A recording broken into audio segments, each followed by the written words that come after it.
Trustees meeting of March 12th, 1912. Oh my God. March 12th, 2024. There we go. Please come to order. So, first thing on the agenda is the consent agenda. Yep. I make a motion to accept the consent agenda. I'll second. John? All those in favor? Unanimous. All right, the next thing is the department heads and supervisor report. So we have Michael is going to talk to us, and Liz is going to talk to us. So who wants to go first? I will be starting first. It's great to see everyone at my first trustees meeting. Great to meet everyone, see some familiar faces. I'm just going to talk about myself real quick for those who might not be familiar with myself. Michael started in December as the new head of our services and readers advisory. Prior to that, I worked for 2.5 years at the Paul Pratt Memorial Library in Cohasset as their head of circulation. And then prior to that, 2 years at the UNH Diamond Library in their reference department managing the microfilm collection and as reference services. I've been enjoying my time here so far, loving every minute of it. For the department update, I'm really proud of the work that we've done in the last 2 months at circulation. With the help of James from the tech department, we have a new accessible station for the CERC that's right by the self-checkout. We have a new dedicated new DVD display based on patron feedback who wanted new DVDs and new films separated out so they could be easily found. We've also been doing great with new patron registrations. We've had hundreds so far for 2024, a total of 436 new patron cards signed up.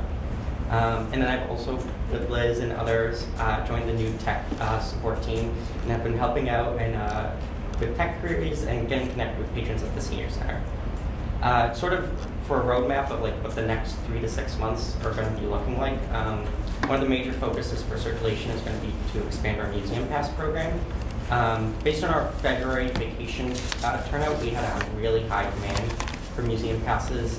February, I think it was 81 reservations for our Museum Pass program, and specifically that week of February vacation for schools. Demand was so high we had to turn a significant number of people away, so we're hoping that before summer we can get some new Museum Passes available so we can meet with demand and also offer alternatives to patrons that might not have their first museum they want available. I've been also looking with Lydia and James in expanding our online reservation system to make it more accessible for Minuteman card holders as a whole, so they can use our online registration portal. Then for Readers Advisory, it's a new focus of the department. So we're still in the groundworks of laying out what exactly it's going to mean and sort of what we're looking for.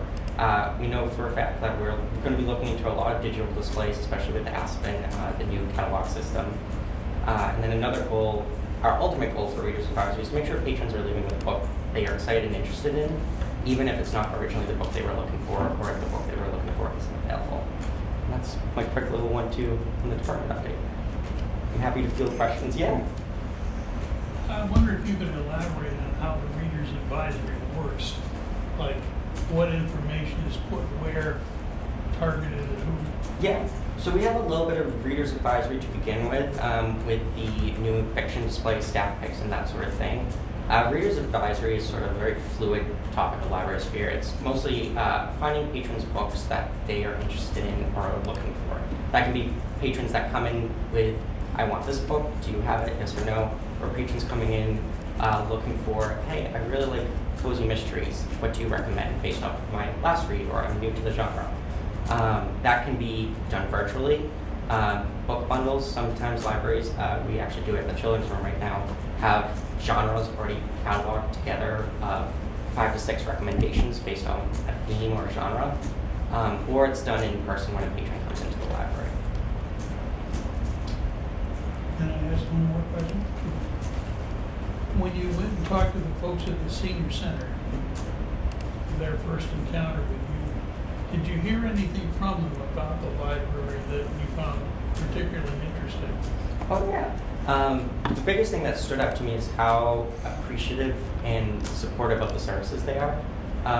And to name for a fact, in this area, we're one of the few libraries that's open 7 days year-round, especially during the summer. That means a lot to the patrons. And then along with that, I was there for tech help services specifically. So a lot of them are very appreciative of that they're able to schedule an appointment, or even with our senior center times, be able to talk to someone one-on-one about a device that they're struggling with, or about something they've gotten as a pop-up on their laptop or iPad. So mainly it's the gratefulness and appreciation of the library.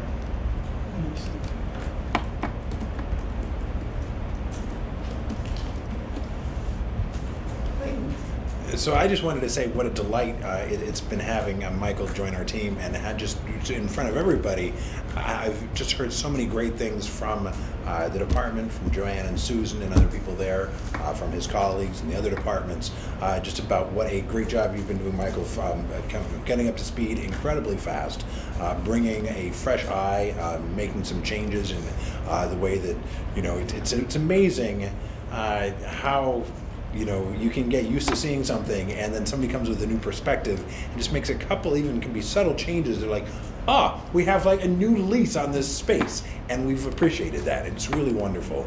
The spirit that you're bringing every day, your obvious skill at working with and being a friendly, welcoming face of the library. So it's my honor to just say I'm so grateful that you're coming in every day, and so great to have you here. So thank you.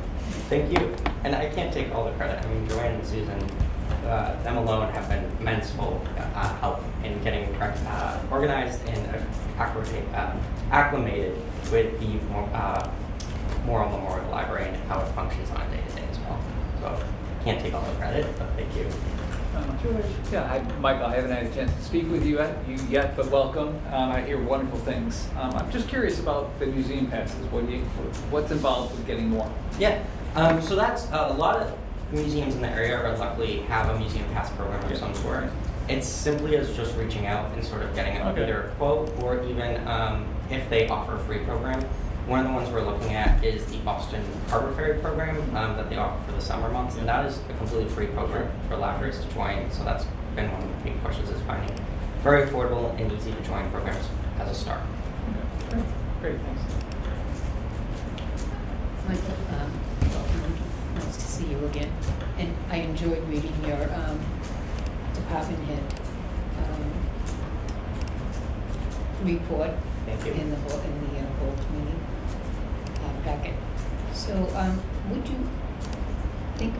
Is there a way for you to get any museum passes for Rhode Island? Because there are some right near the border, and Norwood isn't far from the border, and actually maybe even easier at times to get there than to some of the museums around here in Boston. Is that something that you were thinking of doing? Yes, it is, and I'm actually happy to announce that coming very soon, the Roger Williams Zoo in Rhode Island is going to be one of the museum passes we offer. But yeah, Rhode Island is certainly a focus for us in museum pass programs as well. Beautiful.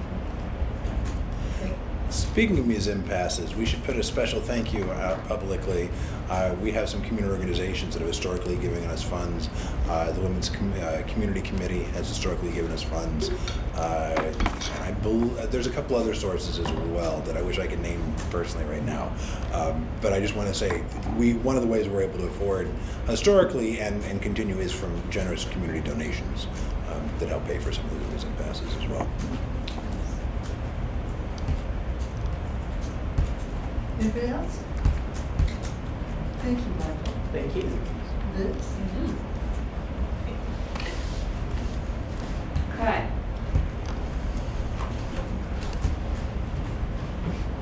Hi, everybody. You know me, Liz Reed, Head of Adult Services here. And it's not just me. I just wanted to remind everybody who our adult services crew is. It's myself, Darshana Merchant, and Keith Umbright. We are the full-time dream team of adult services, but we also rely really heavily on our part-time crew, especially when we added weekend hours over the summer. We could not have done that without our just really great part-timers who are always there for us. Vicki Andrelinas, Robin Kessler, and Patty Brazilius, and the newest part-time people added this year, Cara Dean and Paul Edwards. They're really great additions to the team. And we get frequent assistance from other departments, including now Michael, as he's been trained as a fill-in for the reference desk, but we do get help from across departments, people subbing in at different times because it takes a village. It's a very busy library, if you hadn't noticed. I know that Clayton's been reporting back to us record numbers of people coming through the door, that's physically coming into the building. We're able to track that really well now because we have some newer software and get accurate counts, and it's a lot of people. And folks, we're busy. So adult services, this time this year compared to this time last year, 365 days. At our desk, we are a quarter busier than we were the year before. So we're feeling very busy because we are. Green is the previous timeline and blue is the current. It doesn't mean a lot, it just looks like grass right there, but that was the big takeaway number I wanted to point out. I also wanted to point out just some of the things that we're asked the most. We're asked a lot about computers and printing. Well, we got a new printing service this year, so that makes a lot of sense. This is really interesting to me. I didn't want to bombard you with all the charts of comparing years, but what's really interesting to me is that our interactions that last more than 30 minutes at the desk with one single person are going down. And to me, that's a good sign because that means our new technology appointments are being utilized. So our senior center drop-in tech help is new this year. We're doing tech appointments one-on-one that service is really getting very established and very popular. In fact, Michael's helping us out with that as well because it's so popular, we're getting lots of demand. And it's being reflected in our stats. So we're not having to have that sort of one-on-one, more long-term interaction with somebody. It's not the best place to do it. Like, teaching tutorials really aren't meant to be done on the public desk. So this is good. Systems are working. Liz? Yeah. What's an example of something that only lasts 2 minutes or less? Where's the bathroom? Where do I find the new fiction books? I'm giving people directions to new fiction. Has the New York Times been delivered today? I sent my Wi-Fi print job. Have you seen it come through in the print queue yet? Things that are quicker. So there's actually quite a few that can be done in under 2 minutes, but once we start looking things up research-wise, we're trying to troubleshoot something that's gone wrong on somebody's smartphone, that's where things start creeping up into time. Yeah. And again, just pointing out, yep, printing was super popular, a lot of reference questions being asked. I also wanted to point out study room space. I meant to go look up the exact number. That was my big point to you last year when I reported was, my gosh, study room requests are going through the roof. They still are, even more so than the year before. So we are very excited to soon be getting a study pod. It's going to be a single-use, single-person, clear door sort of study space installed on the second floor. We're just waiting for it to arrive. We could use more. I don't know when we're going to get them, but we are getting a lot of people just here for the library as space for studying and doing work, and also for meeting one-on-one with people. Also want to point out our programs. Okay. FY22. And so by the way, the blue line is how many total programs we offered for adults and how many people we had attend. So this is in person, it's virtual. It's not the all ages program. So like Norwood 101, Norwood Day is not reflected here. This is just stuff for adults. Last year we had a great year, starting to really bounce back from the pandemic. This year, to date, we're almost caught up with last year, and we still have several months to go. So our attendance is really, really coming back strong for programs. Our number of programs is really coming back strong. Liz? Yes. Is this fiscal year or actual year? Fiscal year. So it ends in June. Yeah. So we don't have a full year's worth of data reflected here yet. We still have several months. It's about 67%, I think, of the year reflected. I think about where we're at right now. Through today, I mean, we have one more quarter left, right? Yeah, so it'll be 75% at the end of March. Yeah. So I'm like, okay, this is great. This is great. How are we doing compared to pre-pandemic? because I'm always kind of thinking, how are we comparing to ourselves? So this is the last year of pre-pandemic data we have is FY19. So we're still not up to total attendance. However, I did have to correct this tally for things like Norwood Day and whatnot because we used to count that as adult. We don't anymore. We're not quite back to our attendance. However, we actually offered more programs last year than we did in FY19. So we are, and this is reflecting things where now people's social comfort level has changed a lot since the pandemic. We don't have people who want to come out into really big crowds anymore. We're also seeing people who don't want to drive at night as much. So we might need to evaluate what time we're offering our programs. It's something to consider going forward. You know, we used to get people out for movie nights. Now people can stream everything they want in their houses. So people are behaving just a little bit different than they were pre-pandemic. But we're really proud of these numbers because it means we're being really strategic in the way that we're offering programs, the different things we're trying to hit in correlation with our strategic plan. Liz, and yes. have you considered having a program or two that are like Zoom programs? We do have Zoom programs. Our attendance is usually under 5 people. By that means. So we don't put too much energy into Zoom programs anymore compared to what we were in 2021, 2020, because we're just not seeing the payout for it. That being said, we did have an extremely popular Zoom program earlier this month, myths and misinformation about trans athletes in sports. That one, I mean, like I said, we're getting 4 or 5 people normally from Norwood going to one of those. We had over 30 go to that, and there were hundreds of people across the state in New Hampshire who came out for that program. It was an amazing turnout, so we're very proud. So as I said, we're trying to be strategic to our strategic plan with our strategic programs. And one of the things that we're really trying to make sure we're doing better with now and really intentional about is making sure we're representing different sectors of Norwood, that we're trying to make sure people are seeing themselves reflected in programs, and that we are offering programs that are specifically speaking towards and trying to serve different identities around town. So a quarter of our programs so far in FY24, which again is not totally done yet, but a quarter of our programs meet our DEI goal. But attendance is actually more than a quarter of our total attendance, or attending programs that are meeting our DEI goal. So we're intentionally offering them, and people are finding them useful, finding them popular, because people are coming out at a higher rate than the number of programs being offered. If that makes sense. I think I just spoke kind of in a weird statistical Liz, for grammar. the people viewing us at home, what is DEI? Oh, DEI, diversity, equity, inclusion.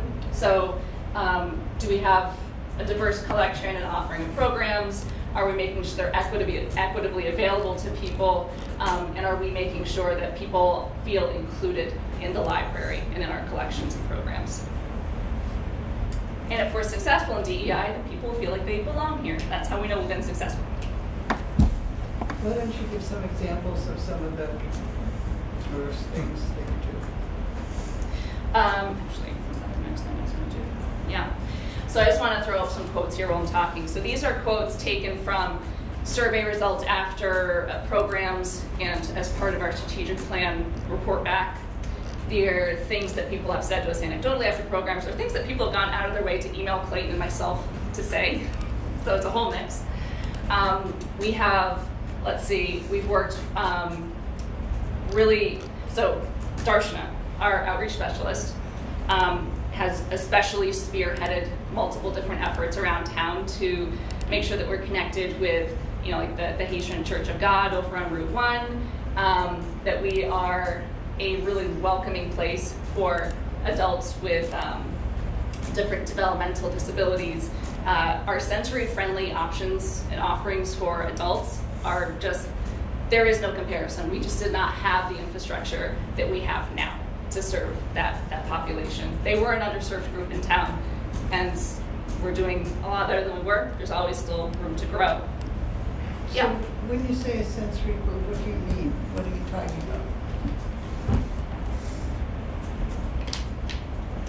about? Adults with disabilities, for instance, autism. So if we're offering a sensory-friendly class or art class, workshop, movie, Lego club, we are intentionally carving out space to make sure that these adults feel welcome, feel represented, and feel supported. We can put on a program and say, all are welcome, and just call it done. That's all we need to do. All we need to say is all are welcome. It's actually not quite good enough because people who are part of adult day groups, like, they need to know that they are welcome there because like if they need to have lights on in the movie, that's okay. If people need closed caption on, that's okay. If they need curtains up or down, they can move around and talk during the movie, that's okay, that's accepted. We're happy that they're here. So if that's not specifically advertised, they may not know that they are welcome and that their behavior is their behavior. That's fine. Does that answer your question? It does, because when I would see sensory, I was thinking of things like people who are sensory to sound, and so they have to wear headphones or something like that. And obviously this is a great deal more than that. And so I think that any further explanation you could give would also be useful. Yeah, and we actually just had a staff training on Friday about how to better serve neurodiverse patrons. And we actually had a couple of employees from the Lark Center just down the street come in and do a training for staff. We found it super useful. We could have stayed here for hours and got even deeper into it because it was really useful, practical advice about how to make sure that we are being as open and understanding of what another person's experience of the physical world around them could be and how they might be interpreting that quite a bit differently from us, and just ways that we can make the entire environment more comfortable. One example that was mentioned during that training was if you are doing this art class or this Lego club for a group of adults who are here for the Sensory Friendly program, just try to limit the number of distractions in the room because it can be a little bit hard to try to focus somebody in on the task at hand, just as an example. Okay. More. Actually, that top quote, Donna, is from somebody who brings adult day groups here. I just want to say that all the reference department people are outstanding. Yes. And So I think the third quote down is one that Clinton wants. Yeah, I appreciate seeing that. I'm happy to share these with folks after, but just move on. I'm almost done. I just also want to let you know about some of the things upcoming this year that we're excited about. We're hoping to be offering soon some on-site tech help for the asylum seekers just off of Route 1. We're getting Norwood's first seed library up and running with the help and guidance and support of the Conservation Commission, Holly and Carly. And many volunteers, may I add. There are some amazing gardening volunteers in Norwood. It's really great. Also, we're hoping to put on a townwide library card drive. More to come on that. A favorite initiative from this past year for staff and the public alike was the Halloween scavenger hunt, so we're hoping to reprise that as well. We are going to start planning it much sooner this year than last year. We're also going to be hosting our Artist in Residence series again this year with the support of the Norwood Cultural Council. And we're taking this show on the road. There are several of us presenting at conferences this year. Heath will be presenting at PLA, which is a national library conference, just next month. Myself and Heath are going to be presenting at the Massachusetts Library Association conference in May. And we have maybe something else cooking, but I'll wait till it's official before we announce it. So. Any more questions? That's wonderful. Great. I don't see any questions. Well, I will take an opportunity to sing Liz's praises as well. Liz stepped into the role as department head just shortly before I started here, and watching Liz inhabit this role has just been a real pleasure. Watching the department develop, really find ways to be super meaningful in the community and make such obvious connections as we see from the feedback we get from so many different people.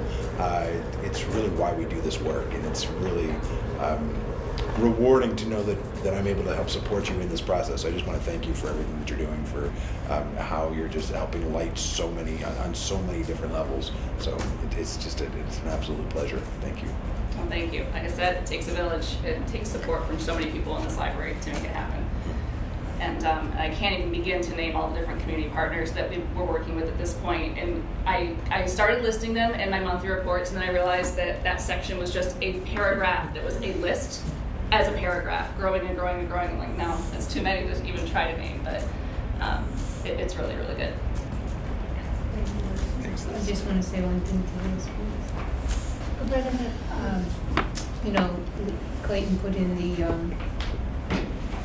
strategic plan update, the annual report, and what you said was absolutely true, that it takes a village, and a lot of it had to do with the collaboration between the departments and also the individual departments themselves, and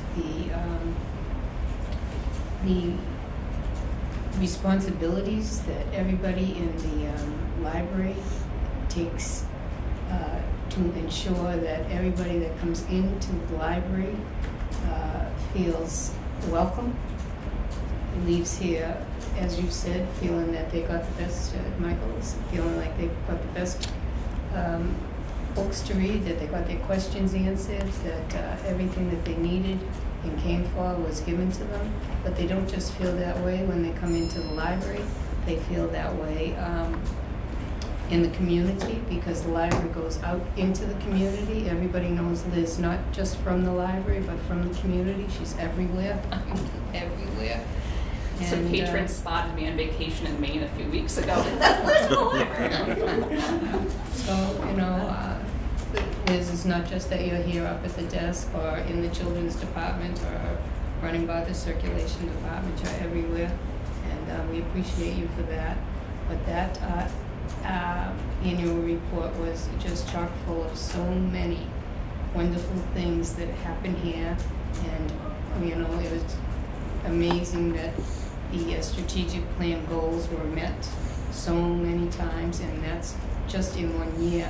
So by the time the 5th year comes around, you know, I feel quite confident that not only will the plan grow and be updated and have new goals put in, but the ones that were made last year will be met. I feel that it's a fluid, dynamic plan, and something that you can all be proud of, especially the man over there who spearheaded it and involved the community and the schools and town departments. I was blown away by it. It was just wonderful to see, and I think you all should be proud. I know you're proud of it, because we are too. So thank you all for all your hard work and getting that done. It was beautiful. John, I want to compliment Liz on something that nobody else has mentioned: presentation skill. You're very good at describing things with generic categories and stats. But as soon as somebody wants another level of detail or another level on that, comes right into it. I know a few people who are good at the generics. I know a few people who are good at the examples. You're one of the few people I know who works seamlessly between the two, allowing the details to reinforce the generic. It's a great talent and greatly strengthens your communication skills. So thank you for that. Thank you, John. Anyone else? Okay. Thank you. Moving along, we have personnel reports. I think this is when Clayton starts. Sure. There have not been any personnel changes in the last 2 months since we last met. I did include the latest in the packet on contract updates. Some conversations have just begun, and I think we may want to have a separate subcommittee meeting of the personnel committee to figure out where to go with that, and how the trustees wish to proceed with that. but you've seen that the first, foray into that was the document that I shared that I got from Kate. So. I think we wanted to set up a committee meeting. We don't need to do that during this meeting, but we Alright. can certainly express our desire to do that and then follow up after the meeting to do that. Yeah.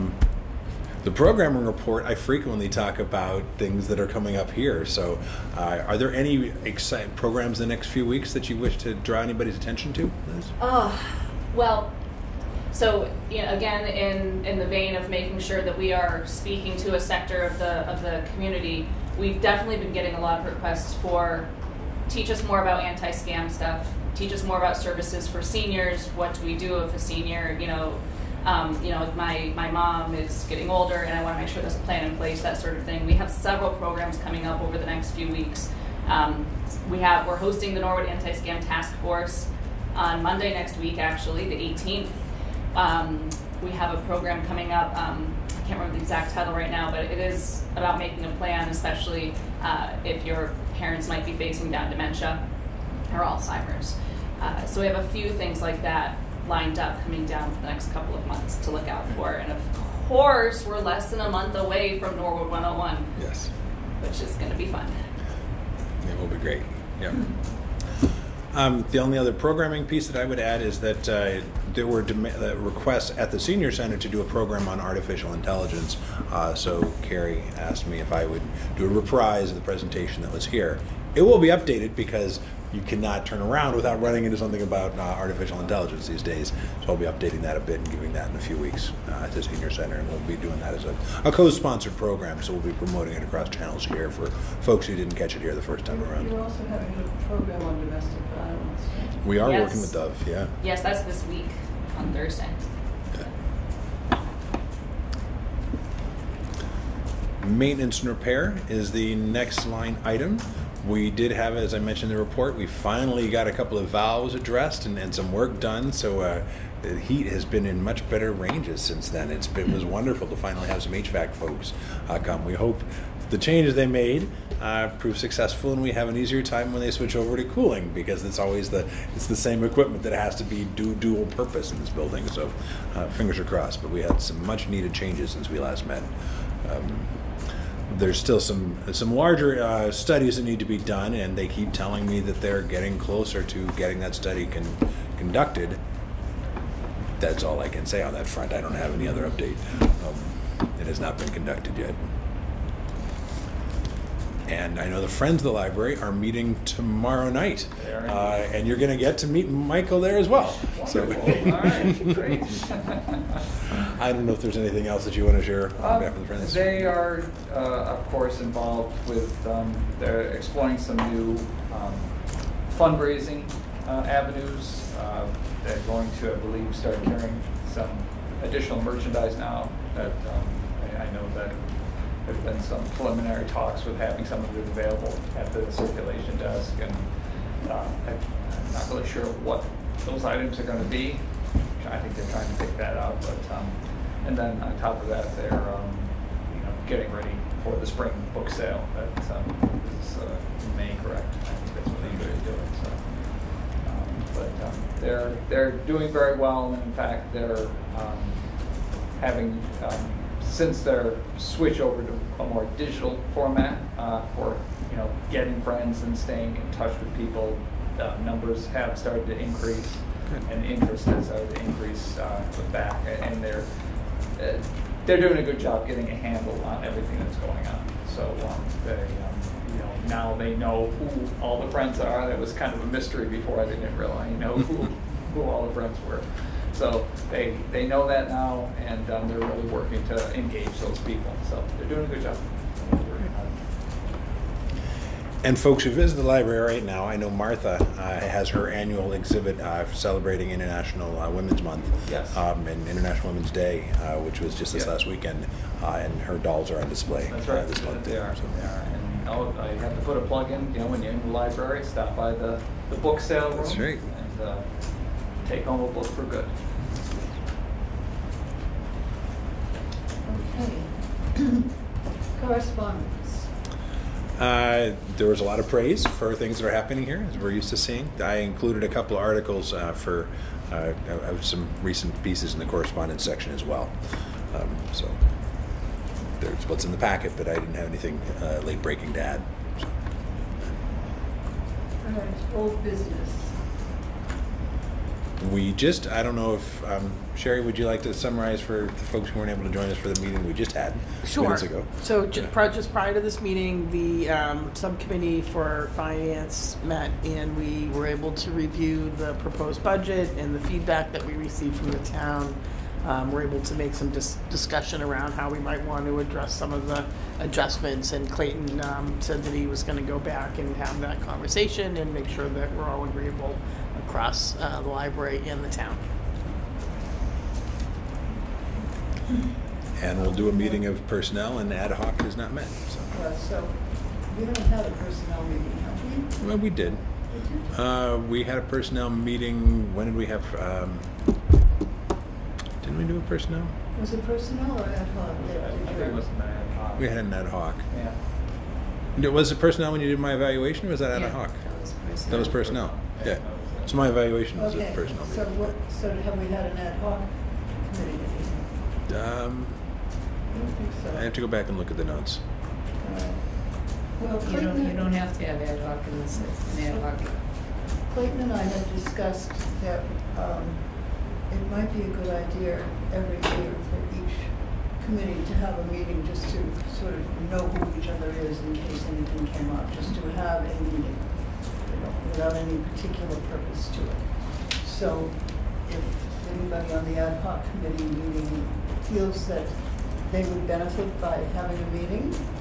I feel like we did have an ad hoc committee meeting this year. I'd have to go back and look at the All right, days, why but don't when you we look did at the gift policy, the last time we did policy work was an ad hoc committee All right, meeting. so I think that was this this year, if I'm not mistaken. Yeah, because it was George chairs and Shelley and I were on the committee, and I think we were drafting actual language and Right. reviewing actual language, and it was on that topic. Yeah. That was this year, wasn't it? I have to go back and look at the calendar, but I'm not as swift on these matters as I used to be. I think so, but we'll go check that. I'm pretty sure it was in FY '23. It must have been like that. Yeah, I think it was last fall. I think so. I believe it was last Yeah. fall like that. All right. We'll double check. Okay, Yeah. that's fine. All right, so patrons in the library. As Liz referenced, so Michael is actually recently taking over doing the daily door counts, and we look at attendance per hour, and we've got actually some automatic color shading for our tables, which I'll spare you these big tables of attendance, but it's really interesting. The color shading will highlight yellow if we've seen 20% above the average for the week, and it'll do it like we have it averaged by day of the week and then by the week. The last 5 weeks, each week has been more than 20% above the average, and because it's dynamic, as the number keeps going up, they're still striking above the average. We have seen a lot of people in the library recently. As things are getting warmer, we continue to see more. We're looking into numbers. We actually saw that Monday this week we had the largest number since we've been counting with this new system. So we want to go back and check and make sure that, because it actually didn't. Things have been busy. We're not sure that there may be an anomaly there. So we're still investigating that one, but it has been busy. There's been a lot of people coming in. I just have to notice, like, every time I come over here and look for a parking space during the day, it's remarkable. It's completely full. Yeah. Especially if you come on a day when we have the back-to-back story times, because they've had to expand the number of story times. Yeah, parking can get scarce. There's usually street parking. There's available parking nearby still. But The yeah. other time is when you have the afternoon movies. Yeah. Yep, seen that too. People like those. Yeah. Okay. We encourage people to carpool. Yeah. We encourage carpooling. Yeah. Is there any new business?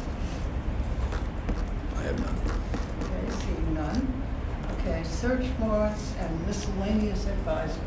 We have had none of those. Staff and trustee remarks. None of those either. All right, then may I? Oh. I will speak for myself and for George to remind people to get out and vote on April 1st. Right. Oh, I will join you in that. Why did you sing aloud, George?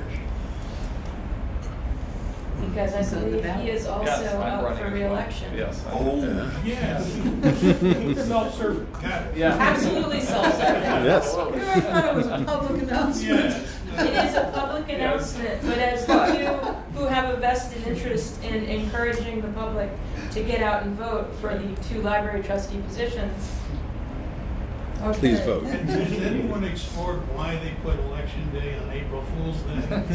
No hidden message there. None there, none whatsoever. Okay. Then can I have a motion To adjourn. to adjourn? So moved. Thank you, John. I'll second. Thank you, Sarah.